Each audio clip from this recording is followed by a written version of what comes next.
सुधांशु त्रिवेदी, रिजवान अहमद, तौसीफ खान, तस्लीम नमानी और शादाब चौहान हैं।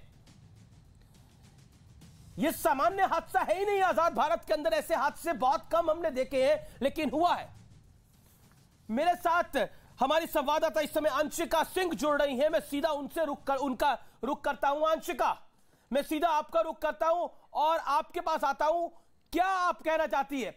आप क्या कहना चाहती हैं? इस समय रिपोर्ट क्या है?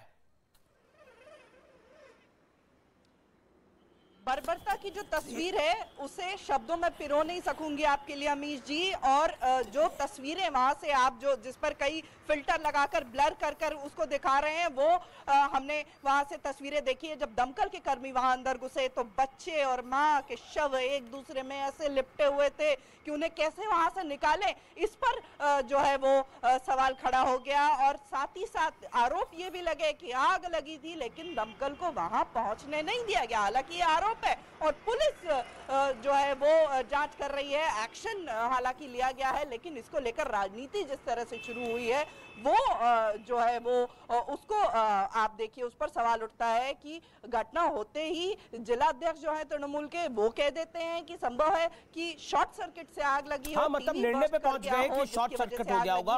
बोल देंगे अंदर कपड़े प्रेस कर रहे थे, शॉर्ट सर्किट हो गया, जल गए लोग। लेकिन मैं आपसे ये जानना चाह रहा हूं, मैं आपसे ये जानना चाह रहा हूं अंशिका, कितने छोटे बच्चे थे, कितनी औरतें थी,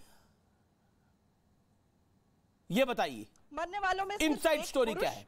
और मरने वालों में सिर्फ एक पुरुष और बाकी सारी महिलाएं। दो बच्चे जिनकी उम्र 5 से 10 के बीच में, एक की मौत हो चुकी है। एक बच्चा 11 साल का और एक 20 साल की किशोरी, दोनों अपनी जान के लिए अस्पताल में जूझ रहे हैं। और डॉक्टरों का ये कहना है कि बचा पाना बहुत ही मुश्किल है, क्योंकि बर्न जो है वो करीब 70-80% से ज्यादा है। तो एक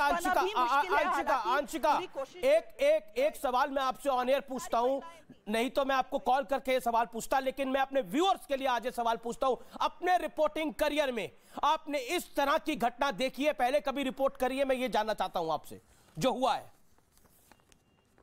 देखिए, बहुत ही विभत्स घटना है, लेकिन पश्चिम बंगाल में इतिहास रहा है।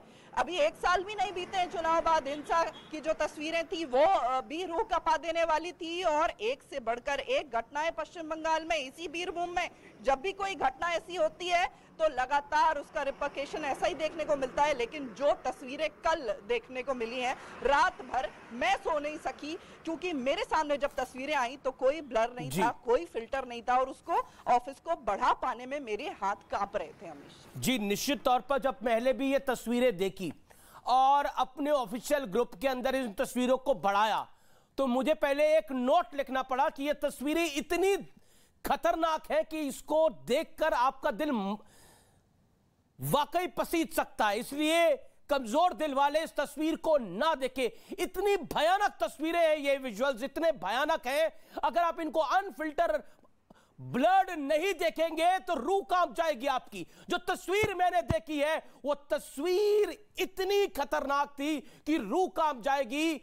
जिंदा शरीर जला दिए गए हैं बंगाल के अंदर, और यह तालिबानीकरण की इनसाइड स्टोरी है। वहां से लोग पलायन कर रहे हैं डरकर कि अब हमें भी कहीं जिंदा ना जला दिया जाए। हमने चुनावों के बाद बंगाल के अंदर हिंसा का नंगा नाच देखा था।